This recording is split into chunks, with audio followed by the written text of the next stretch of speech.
Upaya meredakan konflik antara Denada dan Ressa Rizky Rosano kembali disuarakan di tengah proses hukum yang masih berjalan. Melalui kuasa hukumnya, Muhammad Iqbal, Denada mengajak Ressa untuk tidak terus terjebak pada masa lalu, agar persoalan ibu dan anak itu tidak semakin melebar di ruang publik.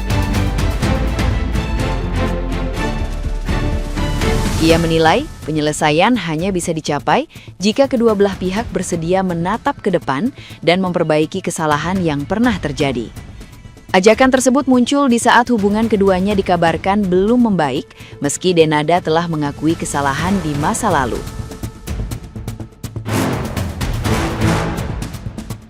Proses gugatan yang diajukan Ressa pada awal 2026 tetap berlanjut setelah 3 kali mediasi tidak membuahkan perdamaian. Ressa masih menuntut ganti rugi senilai 7 miliar rupiah dan hingga kini belum ada pertemuan tatap muka di antara mereka.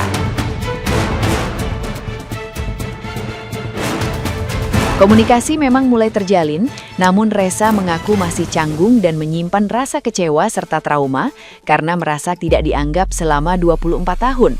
Ia pun belum siap bertemu langsung karena khawatir kegagalan kembali terulang.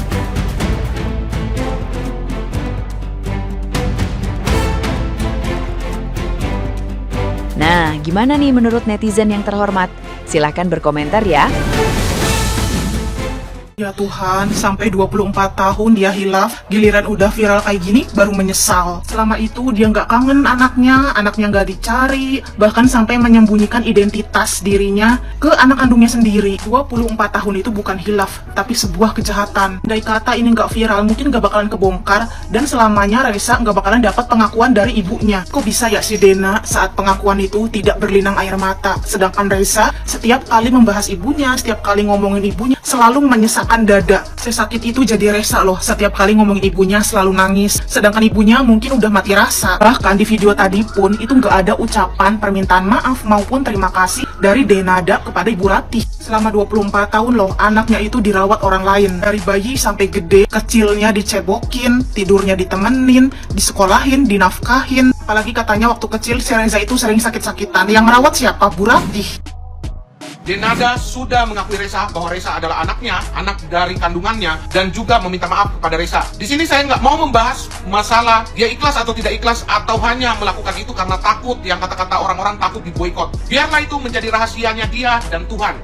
Yang sekarang, yang saya mau sampaikan di sini adalah kenapa dia tidak berterima kasih dan meminta maaf kepada Ibu Ratih yang notabene adalah orang yang merawat menjaga anaknya selama 24 tahun. Negatifnya, cara berpikiran negatif. Mungkin dia tidak menyukai Ibu Ratih dan keluarganya karena pengacaranya itu adalah keluarganya juga dari Ibu Ratih, ya.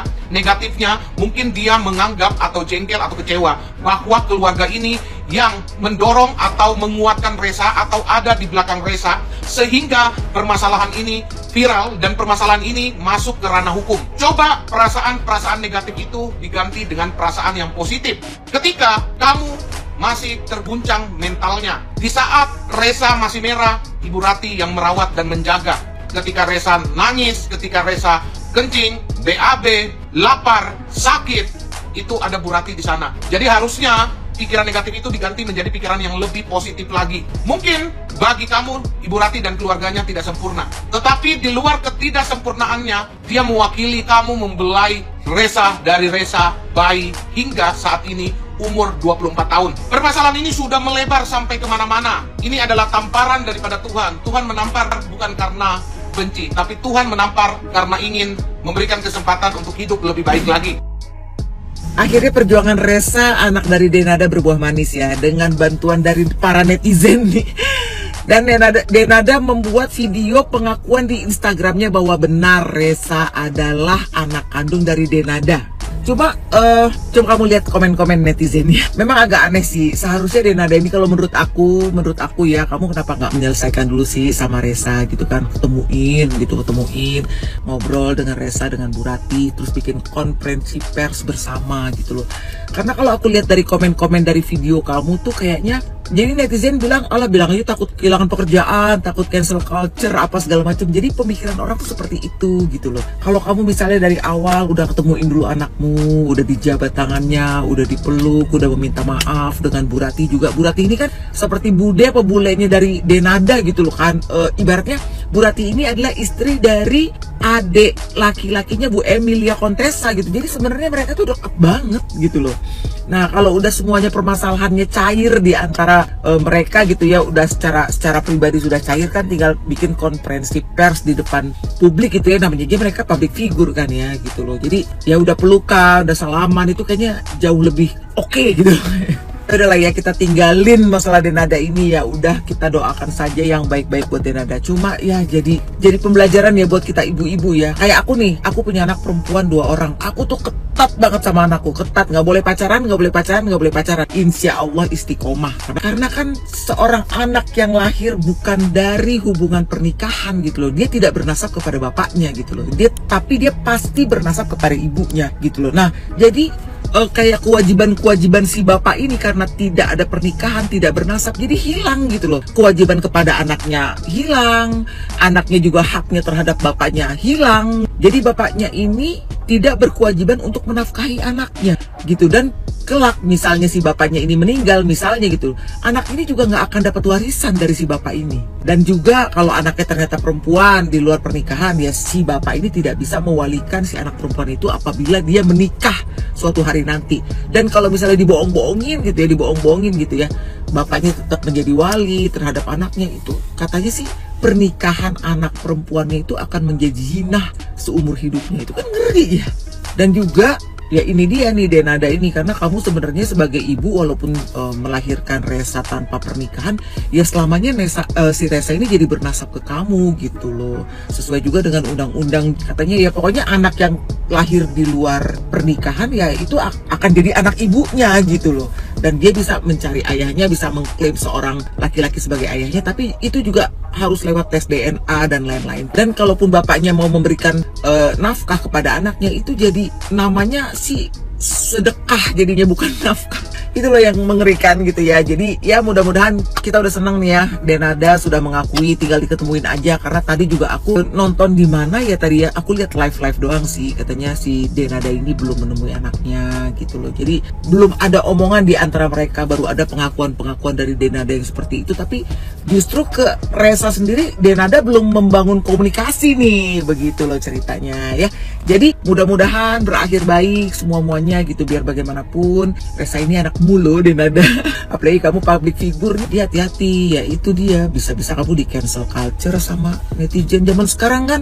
Zaman sekarang ini kan teknologi udah maju, medsos di mana-mana, beda kayak zaman dulu ya, bisa diupetin sampai metong baru ketahuan gitu, bisa jadi seperti itu. Loh sekarang mana bisa, sekarang mah kagak bisa. Kita nih zaman teknologi udah kayak semuanya itu udah kayak transparan gitu loh. Oke, udah deh, jadi diselesaikan aja. Alhamdulillah Reza udah mendapatkan pengakuan dari Denada, tinggal dilanjutin aja. Oke. Nampaknya kasus ini lebih condong kepada kasus ekonomi gitu loh. Kasus tentang duit daripada pengakuan. Sebelumnya, ini opini saya pribadi ya, bisa salah bisa benar. Jadi begini ya, kenapa saya bisa bilang ini lebih condong ke ekonomi dan duit? Pertanyaan saya begini, kenapa mereka itu baru muncul setelah Ibu Emilia Contessa meninggal? Kenapa sebelum-sebelumnya bertahun-tahun adem-adem saja, tidak ada masalah? Ya, si Resa tahu statusnya tapi diam. Bu Ratih tahu statusnya diam. Emilia Contessa dan Denada tahu status Resa ini tapi semua diam. Semua aman-aman saja. Berpuluh-puluhan tahun aman. Kenapa setelah Emilia Contessa meninggal barulah mereka muncul? Gitu loh, ya. Kenapa kalau butuh pengakuan Resa tidak muncul waktu Emilia Contessa hidup? Kenapa tidak muncul tahun 2024, 2023, 2022, 2021? Ngapain baru setelah Ibu Emilia Contessa meninggal baru mereka muncul? Ya, jadi di situ saya ragu, ini bukan masalah pengakuan, tapi lebih condong masalah duit, ya. Kenapa saya bisa tahu? Karena begini, mereka sendiri yang bilang ketika Ibu Emilia Contessa meninggal, mereka ada masalah dana, masalah uang, masalah ekonomi, ya kan? Nah, karena Ibu Emilia Contessa meninggal Januari 2025 lalu, kemudian mereka mencoba menghubungi Denada. Mungkin Denada susah dihubungi, maka Ibu Ratih ini menghubungi adik Denada yang kerja di luar negeri. minta bilang bayar mobil, bayar listrik. Nah, adik Denada yang kerja di luar negeri tidak mau memberikan itu. Akhirnya Bu Ratih bilang akan dipiralkan sesuai kata mereka berdua. Nah, dalam pandangan adik Denada ini mungkin dipiralkan dikira mobil. Ternyata si Reza ini yang ditampilkan gitu loh, bahwa Reza adalah anak Denada.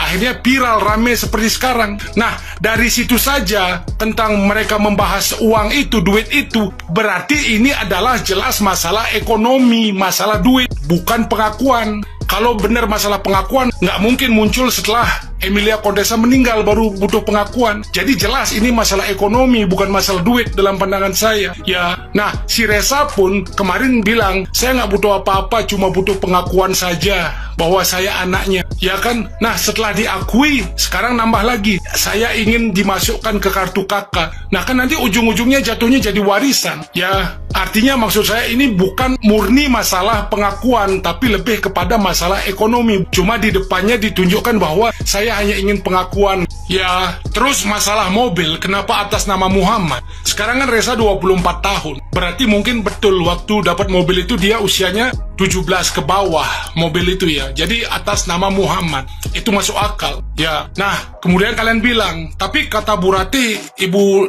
Emilia Contessa begini, Ibu Emilia Contessa begitu, Ibu Emilia Contessa negatifnya begini, jeleknya begini. Pertanyaan saya, ngapain kalian itu baru muncul setelah Ibu Emilia Contessa meninggal? Mohon maaf ya kasarnya, setelah jadi mayat, setelah tidak bisa membela diri. Setelah tidak bisa membela diri, ngapain kalian baru muncul? Kenapa tidak waktu hidup? Kalau gini kan cuma satu pihak aja. Ya, jadi dalam pandangan saya ya mohon maaf, ini tidak murni pengakuan, tapi lebih condong ke ekonomi dan duit gitu loh.